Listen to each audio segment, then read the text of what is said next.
Success point.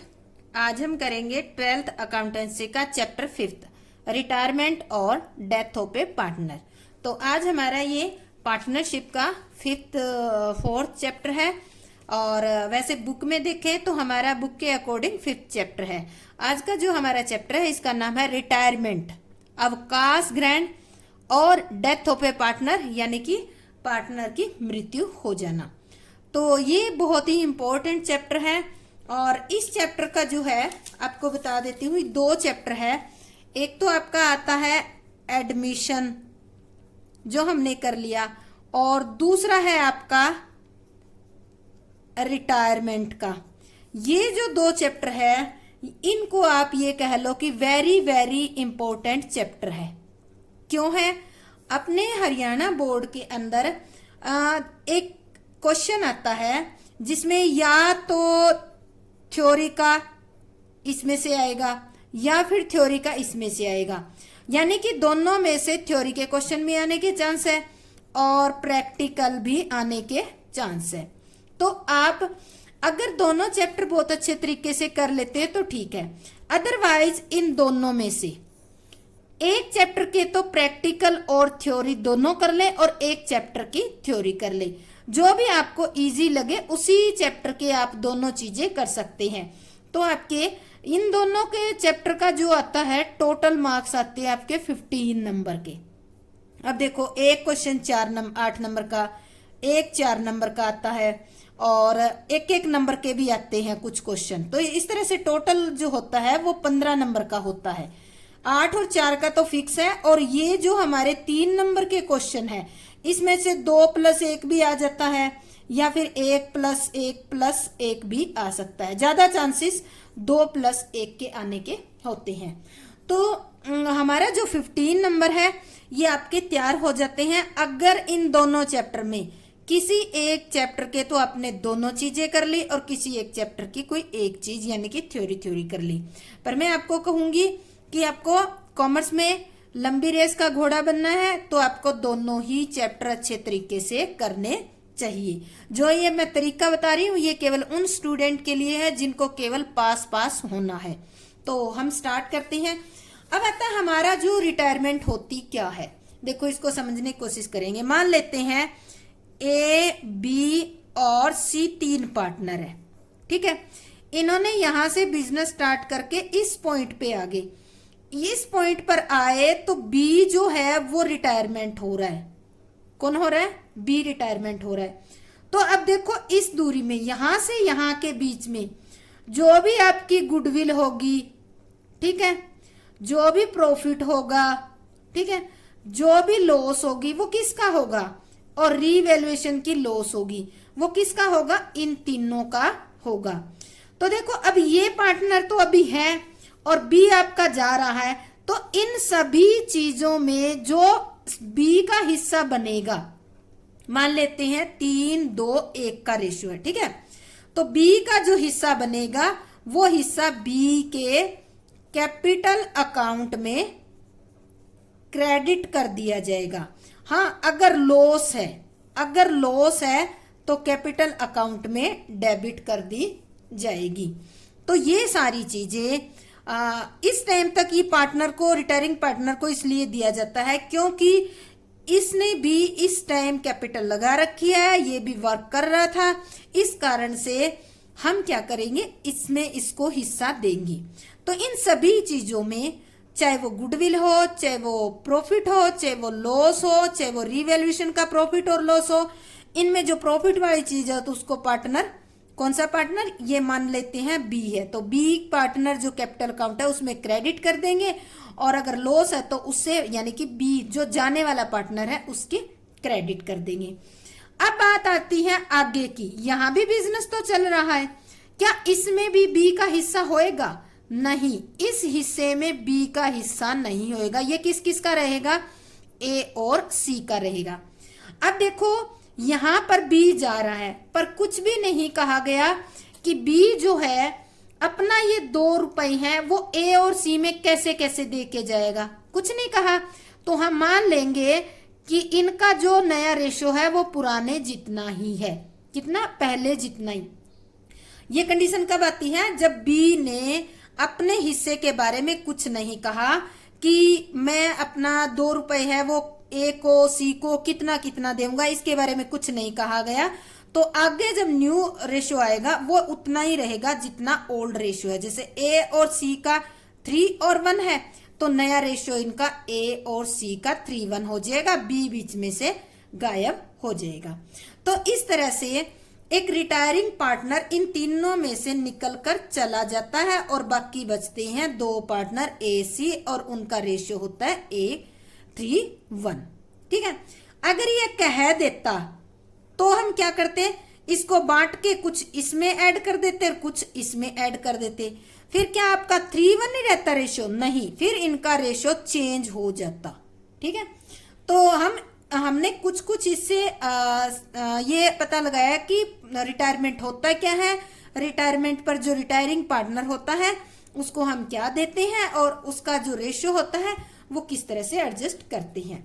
ये हमने एक थोड़ा सा सीखा। इसके बाद हम थ्योरी में चलते हैं और साथ के साथ कुछ प्रैक्टिकल क्वेश्चन भी करेंगे। तो आज का जो टॉपिक हमारा है वो है retirement of A partner introduction. क्या करेंगे आज हम? इंट्रोडक्शन करेंगे, जो कि इंट्रोडक्शन हमने मोटे मोटे तौर पे तो कर ली है। और calculation of new profit sharing ratio, इसमें भी हमने थोड़ा सा देख लिया है।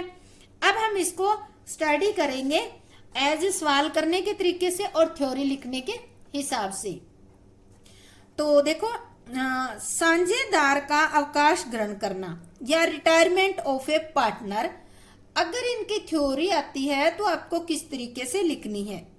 साझेदार को फर्म को उचित नोटिस देकर अवकाश ग्रहण करने का अधिकार है। कोई भी पार्टनर होता है वो ये नहीं है कि चुपचाप निकल जाए, ऐसा नहीं होता है। उसको 1 मंथ पहले का नोटिस देना होता है। किसी साझेदार के अवकाश ग्रहण करने पर पुरानी साझेदारी तो समाप्त हो जाती है। जैसा कि हमने बताया था, बी चला जाता है तो पुरानी साझेदारी तो खत्म होगी, पर फर्म क्या है, फर्म एज इट इज चल रही थी, आगे भी कंटिन्यू दिखाया हमने, परंतु फर्म कार्य करती रहती है और शेष साझेदारों के बीच एक नई साझेदारी स्थापन हो जाती है। यानी कि अब जो बाकी पार्टनर बचेंगे वो जो भी फर्म है उसके प्रॉफिट शेयरिंग रेशियो में काम करेंगे और साझेदारी आगे भी चलती रहेगी। इसके बाद आता है अवकाश ग्रहण करने वाले साझेदार को कौन कौन सी राशियां प्राप्त होती है। क्या दिया हुआ है? कौन कौन सी राशियां, किसको? अवकाश ग्रहण करने वाले साझेदार को। या फिर यही क्वेश्चन मैं यहाँ और डालकर कर सकती हूँ, साझेदार के अवकाश ग्रहण करने पर किन किन एडजस्टमेंट की आवश्यकता होती है, यानी कि कौन कौन सी ऐसी एडजस्टमेंट करनी पड़ती है। तो इन्हीं के बारे में हम डिटेल से पढ़ेंगे। और आपको ये बता दूं कि ये जो पॉइंट पढ़ रहे हैं यही पॉइंट हमारे पूरे चैप्टर के अंदर हमें करने होंगे, क्योंकि रिटायरमेंट का है। तो जो जो समायोजन हम करेंगे वही हम चैप्टर में डिटेल से करेंगे उन सबको। तो पहली कौन सी आती है हमारी? ख्याति में हिस्सा, शेयर इन गुडविल। फर्म की ख्याति का मूल्यांकन किया जाता है तथा अवकाश ग्रहण करने वाले साझेदार के ख्याति की राशि को उसके पूंजी खाते में क्रेडिट कर दिया जाता है। यानी कि जब वो जाएगा तो वो क्या करेगा, अपना हिसाब किताब करेगा, यानी कि फर्म की गुडविल को कैलकुलेट करेंगे और उस गुडविल में उसका जितना हिस्सा बनता है वो हम उसकी कैपिटल अकाउंट में क्रेडिट कर देंगे। नेक्स्ट आता है संचयों में हिस्सा, शेयर इन गुडविल लिख दिया, सॉरी, शेयर इन रिजर्व आएगा, SER, रिजर्व एंड accumulated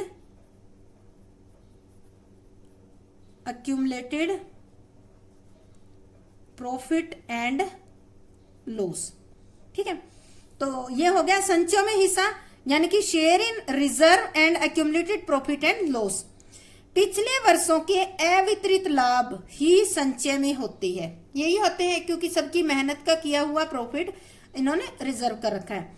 इन संचयों अथवा अवितरित एक्यूमुलेटेड प्रॉफिट और रिजर्व में अवकाश ग्रहण करने वाले साझेदार के हिस्से को भी उसके पूंजी खाते में क्रेडिट कर दिया जाता है।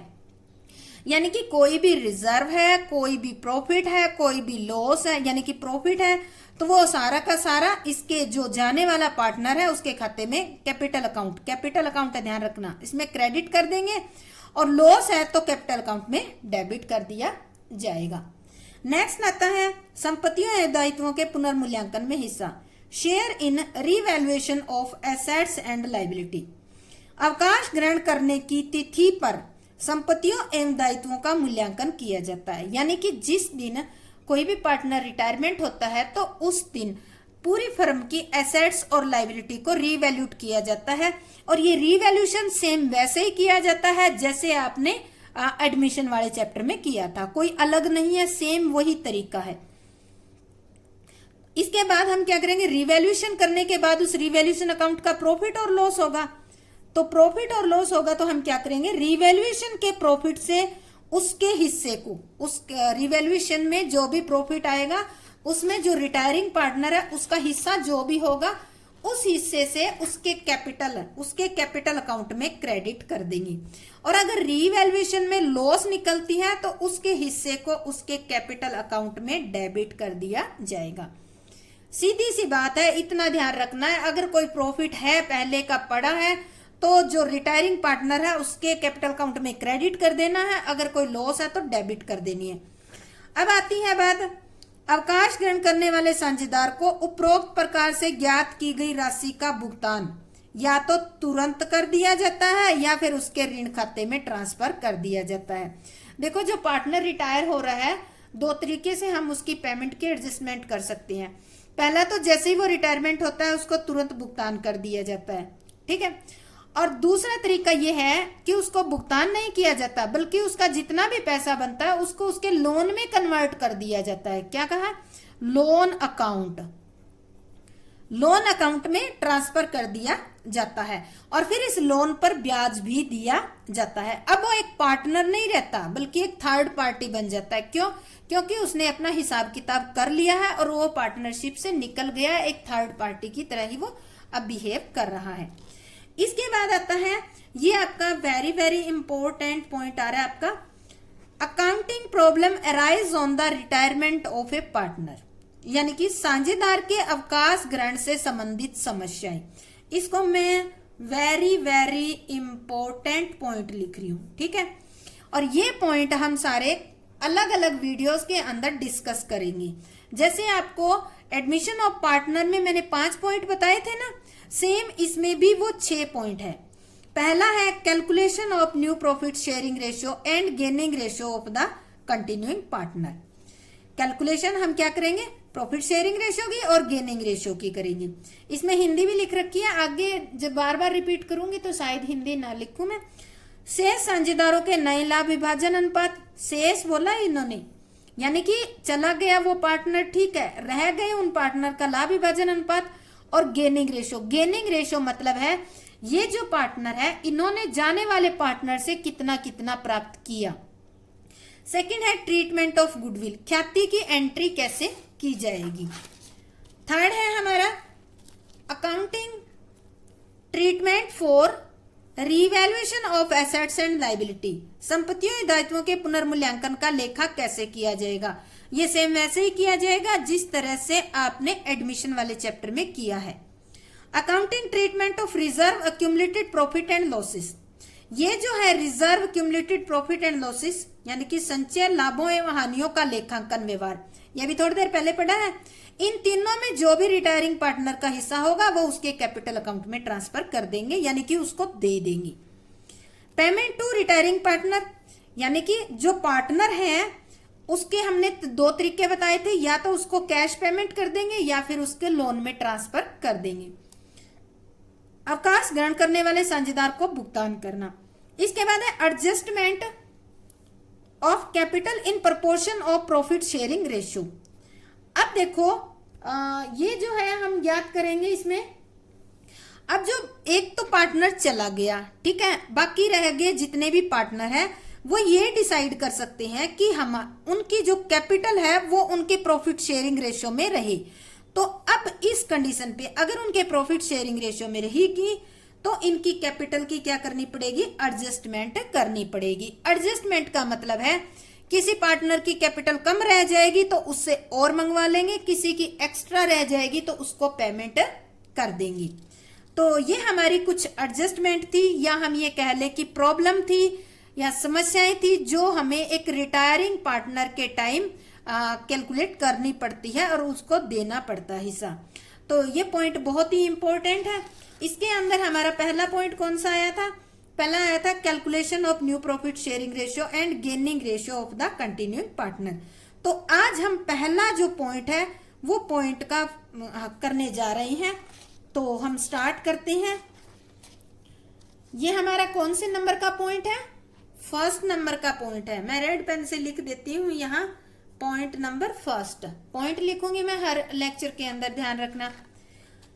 Calculation of new profit sharing ratio. जब नया प्रॉफिट शेयरिंग रेशियो कैलकुलेट करते हैं तो दो सिचुएशन होती है, दो सिचुएशन, यानी कि जो जाने वाला पार्टनर है उसका जो हिस्सा होता है वो रहने वाले पार्टनर यानी कि बाकी पार्टनर को किस तरीके से दिया जाता है उसके बारे में समझना है। पहले नंबर पे हम क्या करेंगे, और ये सेकंड नंबर है, जब कोई साझेदार अवकाश ग्रहण करता है और शेष साझेदारों के नए अनुपात के बारे में कुछ नहीं कह रखा तो शेष साझेदार भविष्य में लाभ हानि पुराने अनुपात में ही रखेंगे। मान लेते हैं कोई पार्टनर जा रहा है, रिटायर हो रहा है, ठीक है, और जो बाकी पार्टनर रह जाते हैं, शेष पार्टनर मतलब कंटिन्यूइंग पार्टनर कह सकते हो, वो पार्टनर रह जाते हैं, उनके नए लाभ विभाजन अनुपात के बारे में कुछ नहीं कह रखा और ना ये कह रखा कि जो जाने वाला पार्टनर है वो अपना हिस्सा किस किस को कितना कितना दे के गया, ये कुछ नहीं कह रखा है। तो जो हमारे शेष या कंटिन्यूइंग पार्टनर है उनका प्रॉफिट शेयरिंग रेशियो वही रहेगा जो इनका पुराना था, ठीक है, पहले कंडीशन में ये होगा। सेकंड आता है, जब अवकाश ग्रहण करने वाला साझेदार का हिस्सा शेष साझेदारों द्वारा किसी विशेष अनुपात में लिया जाता है। इतनी लाइन को समझो पहले। कोई पार्टनर जा रहा है और इस जाने वाले पार्टनर का जो लाभ होता है वो बाकी जो कंटिन्यूइंग पार्टनर होते हैं उनके द्वारा किसी विशेष अनुपात में लिया जाता है। विशेष अनुपात यानी कि बराबर बराबर भी ले सकते हैं, सारा भी ले सकता है कोई एक, और कोई और अनुपात में भी ले सकते हैं। तो ऐसी अवस्था में शेष साझेदारों के पुराने अनुपात में उनके द्वारा लिया गया हिस्सा जोड़कर ही नया अनुपात ज्ञात किया जाएगा। यानी कि पुराना हिस्सा प्लस उन्होंने जाने वाले पार्टनर से कितना लिया है वो जोड़ देंगे तो हमारा क्या आ जाएगा, कंटिन्यूइंग पार्टनर या जो शेष पार्टनर है उनका न्यू प्रॉफिट शेयरिंग रेशियो आ जाएगा। तो अब हम इन दोनों के बेस पे कुछ इलिस्ट्रेशन करेंगे और इनको समझने की कोशिश करेंगे। आप इन पॉइंट को अच्छी तरह से कर लेना। अगर आपके क्वेश्चन में आ जाता है explain the calculation of new profit sharing ratio, तो इसका आपको इसी तरीके से एक्सप्लेनेशन करनी होगी। तो हम करते हैं, मैंने इसमें इलिस्ट्रेशन लिख रखा है ताकि हमें बुक में से देखने में और टाइम ना लगे। तो ये मेरा पहला इलिस्ट्रेशन है, डीके गोयल की बुक से लिया गया है। अब इसको ध्यान से पढ़ेंगे।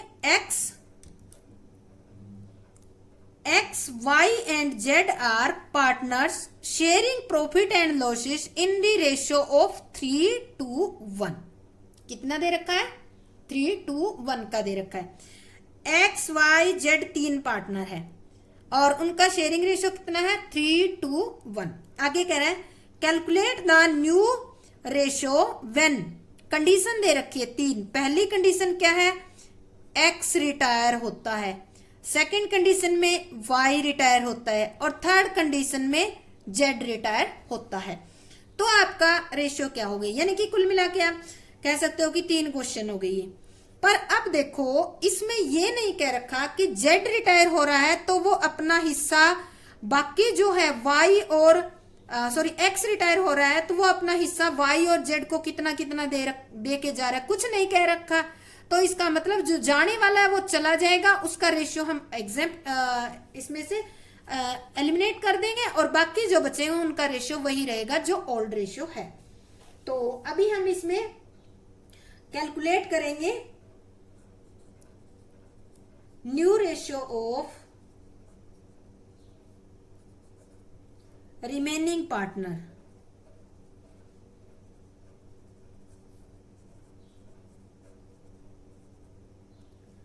अभी इसमें कुछ कंडीशन ले लेते हैं। पहली कंडीशन में इफ की बजाय व्हेन, पहले कंडीशन में व्हेन ले लेते हैं। When x retire, x retire हो जाता है तो इसका जो है कौन है, एक्स रिटायर हो जाएगा तो बाकी दो का नया रेशियो कितना रहेगा, द न्यू रेशियो ऑफ, कौन कौन बच गया बाद में, y एंड z, कितना बचेगा। अब देखो आपको इसमें बता देती हूं मैं थोड़ा सा। देखो ये तीन पार्टनर है x, y और z, इनका रेशियो कितना है 3, 2 और 1।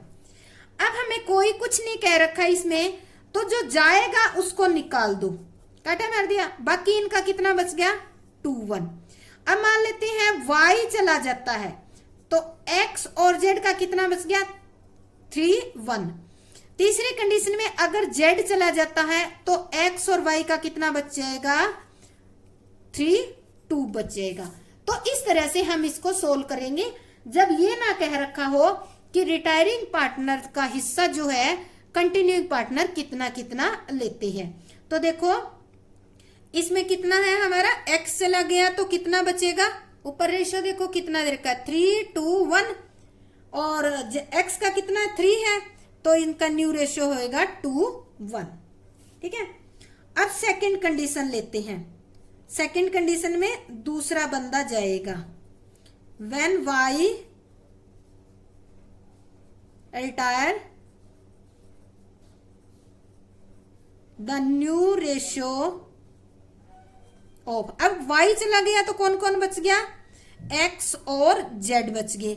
x और z बच गए तो देखो बीच वाला तो चला गया, तो अब कितना बच गया 3, 1, 3, 1 रेशियो बच गया। इसी तरह तीसरा, when z retire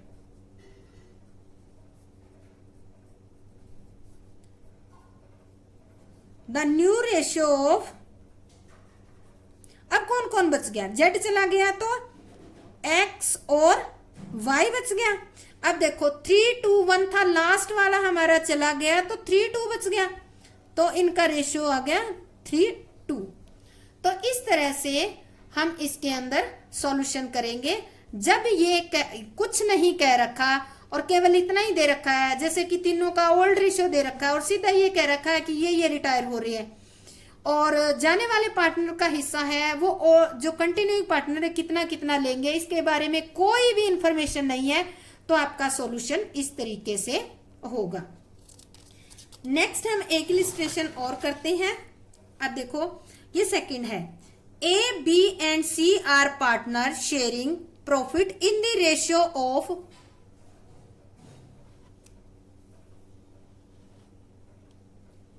in the ratio of 1:2, 1:3 और 1:6. Find out the new ratio if B retire.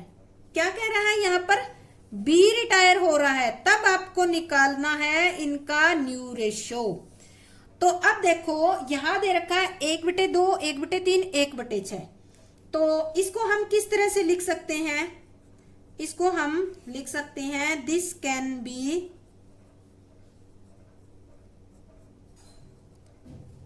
Return as, यानी कि ये जो 1/2 और 1/3 और 1/6 इनका एलसीएम कितना है 6 है। ठीक है, तो ये आ जाएगा 3, 2, 1। तो इसको आप सिंपल करके लिख सकते हो 3, 2, 1। अब आ जाती है बात, ये हमारा रेशियो क्या हो गया, बिल्कुल हमसे सिंपल करके लिख लिया। अब बात आई बी रिटायर हो रहा है, बी रिटायर हो रहा है तो अब देखो हम लिखेंगे व्हेन बी रिटायर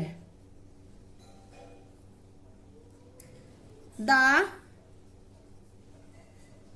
न्यू रेशियो ऑफ, कौन कौन बच गए, बी चला गया तो ए एंड सी, कितना बच गया, यहां बी तो चला गया आपका, बाकी दो बच गए, तो इनका रेशियो बचेगा 3:1।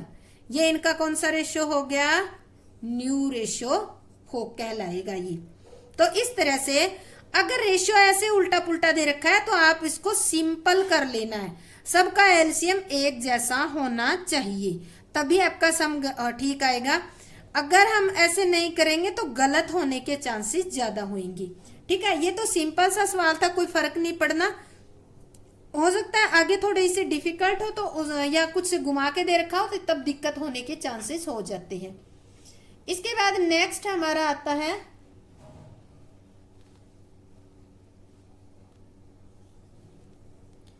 ए B and C were partner in a firm sharing, कितने पार्टनर है, 3।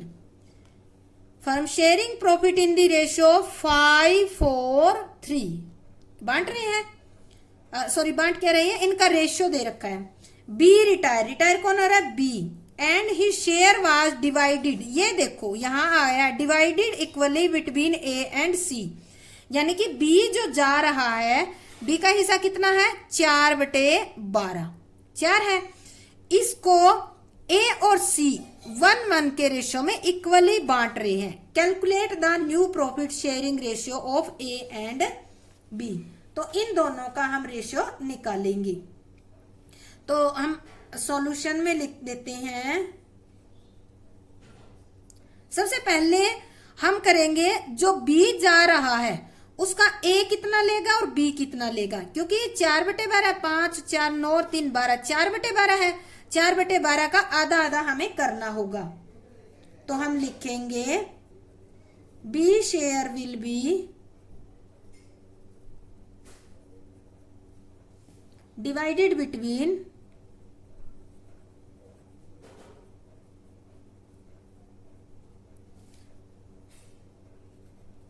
ए एंड कौन सा बच गया, सी, इन रेशियो ऑफ 1:1। ठीक है, तो अब 1:1 लेगा तो ए कितना गेन करेगा, ए विल गेन, ए कितना गेन करेगा, ए विल गेन, सी का हिस्सा कितना था, सी का हिस्सा था 4/12, तो ये करेगा 1/2, क्योंकि 1/2 आ गया, 1 और 1 2, तो ए जो है 1/2 आ गया ऑफ 4/12, तो कितना आ जाएगा ये आपका 2/12। ठीक है, ये कट गया। अब देखो ए का new ratio, as new share, A का ओल्ड शेयर कितना है, आपको दिख रहा है 5/12 दे रखा है, 5/12 प्लस इसने कहां से ले लिया, बी से कितना ले लिया, 2/12 ले लिया, तो ये जोड़ देंगे क्योंकि मिला है इसका, तो इसका आ गया 7/12। ठीक है, अब सी का निकालते हैं। सी विल गेन कितना करेगा, 1/2 ऑफ 4/12, तो ये सेम बराबर बराबर है, तो कितना करेगा 2/12। ठीक है, अब निकालते हैं सी का नया ratio. C is new share, old कितना इसका 3/12 प्लस हमने कितना कर दिया 2/12 जो इससे मिला है, तो टोटल कितना हो गया 5/12 हो जाएगा। ठीक है, तो अब न्यू रेशियो लिखते हैं। न्यू रेशियो ऑफ कौन कौन पार्टनर बच गए, ए एंड सी। ए का कितना आया आपका, ये देखो एज न्यू शेयर 7/12 और सी का न्यू शेयर कितना आया 5/12। ऐसे हम दोनों का सेम है, तो आपका आंसर कितना आ जाएगा 7 और 5 आपका आंसर आ जाएगा। तो इस तरह इस क्वेश्चन में देखो दे रखा है कि जो रिटायरिंग पार्टनर है उसका शेयर जो ओल्ड पार्टनर, ओल्ड नहीं कहेंगे इसको, कंटिन्यूइंग पार्टनर है वो किस रेशियो में लेते हैं। या ये बराबर बराबर बांट रहे हैं, ये बराबर बराबर की बजाय या 1-1 का हो गया, या 3-4 का भी हो सकता है, 2-1 का भी हो सकता है, या ऐसा भी हो सकता है ए सारा भी ले सकता है, या फिर सी भी सारा ले सकता है। तो इस तरह से हम इसकी कैलकुलेशन करेंगे। एक और कर लेते हैं, थोड़ा सा इससे थोड़ा सा हटके है ये सब।